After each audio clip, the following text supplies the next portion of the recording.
क्या अगर किसी का डाइवोर्स होता है और लड़की लड़के को ब्लेम करती है कि इसने चीटिंग किया या इसके वजह से डाइवोर्स हुआ, तो क्या 50% नेटवर्थ चला जाता है?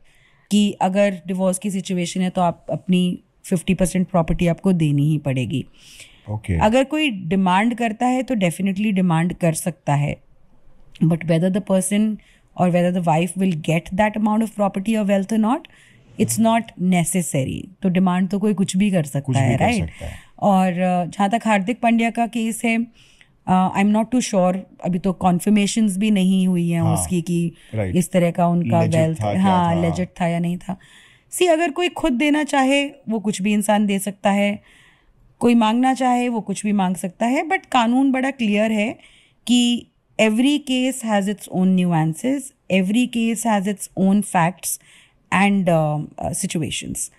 तो ऐसे भी केस हैं जहाँ पे कोर्ट ने कहा है हस्बैंड को अपनी वाइफ को करोड़ों में प्रॉपर्टी देना या करोड़ों में एलिमनी देना या मेंटेनेंस देना, बट वहाँ पे पुरुष का जो स्टेचर था वो भी एक डिफरेंट लेवल पे था.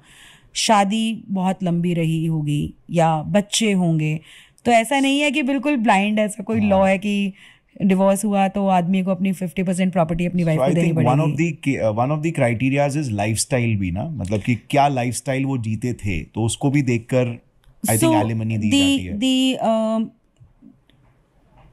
The law is very clear, but this is the law of maintenance, that a woman or a wife is entitled to living the same lifestyle in the situation of a separation as well that she was living while she was living with her husband. Okay.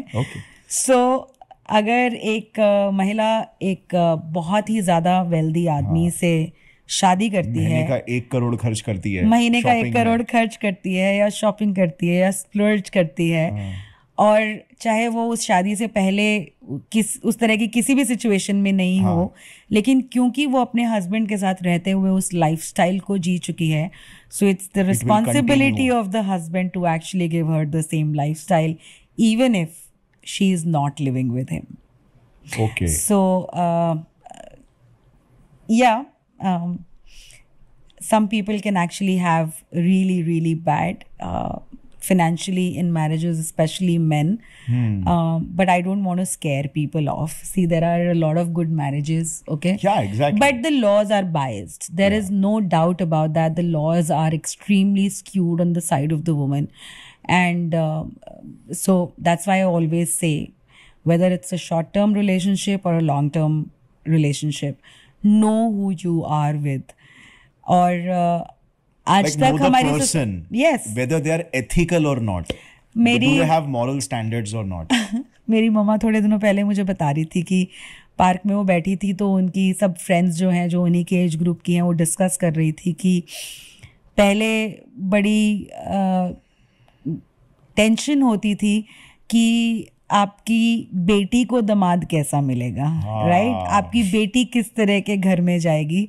आज के समय लोगों को बहुत ज़्यादा tension होती है कि आपके बेटे की बहू कैसी आएगी या आपके घर में बहू कैसी आएगी, क्योंकि इतने सारे लोग अपने आसपास केसेस होते देख रहे हुए हैं कि अब कहीं ना कहीं वो एक डर जो है वो इस तरफ भी बहुत ज़्यादा बैठ गया है कि कैसा इंसान हमारी लाइफ में आएगा और कहीं पूरी की पूरी ज़िंदगी बर्बाद तो नहीं कर जाएगा.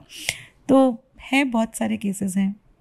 बात करते हैं लिविंग रिलेशनशिप्स के बारे में. तो बहुत मेट्रोपॉलिटन सिटीज़ में जो लिविंग रिलेशन का कल्चर है ये अभी बढ़ रहा है काफ़ी, क्योंकि लोग थोड़ा सा सोच रहे हैं कि शादी एक बहुत बड़ी कमिटमेंट है जी. तो वो एक ऐसा लाइफस्टाइल चुन रहे हैं जो लिविंग रिलेशनशिप जिसके लिए सूट करता है.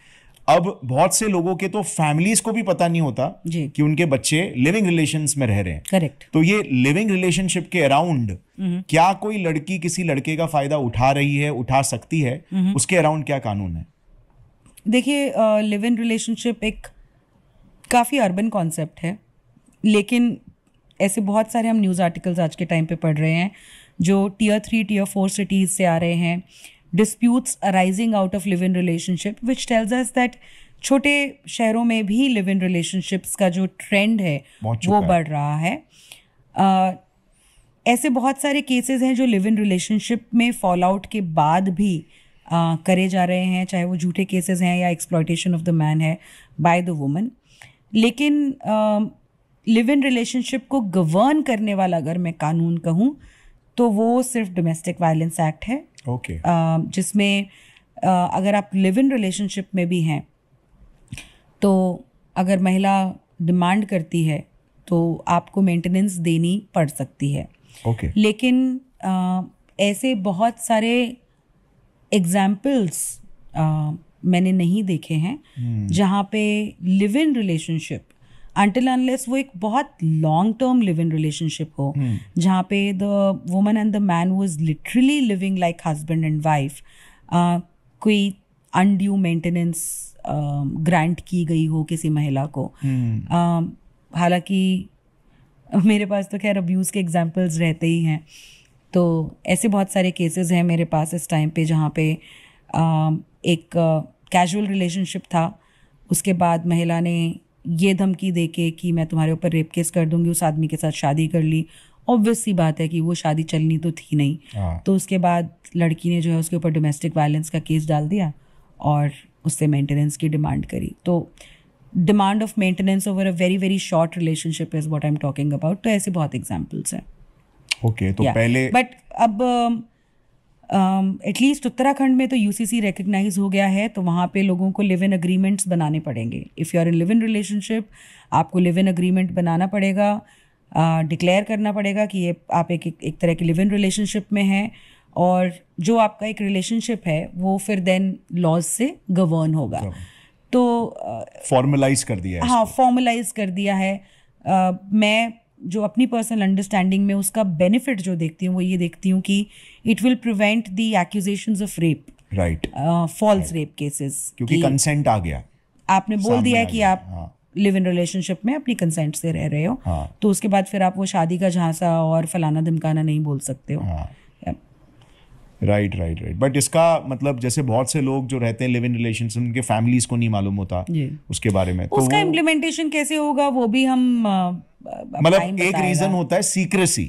तो सीक्रेसी अगर प्रैक्टिकल लेवल पर देखे तो लिव इन रिलेशनशिप्स में एक अगर सीक्रेसी इन्वॉल्व है तो कोई एग्रीमेंट क्यों ही साइन करवाएगा? ऑब्वियस सी बात है।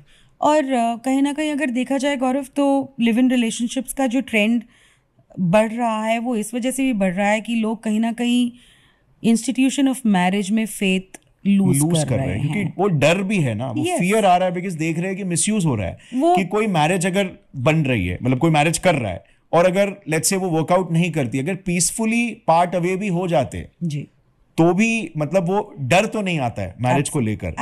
बट अगर उसमें बहुत ज्यादा ब्लड शेड होता है, लोगों की लाइफ बिगड़ रही है, बन रही है, ट्रैजेक्टरीज चेंज हो रहे हैं लाइफ के, तो कोई भी 10 बार सोचेगा। एब्सोल्युटली।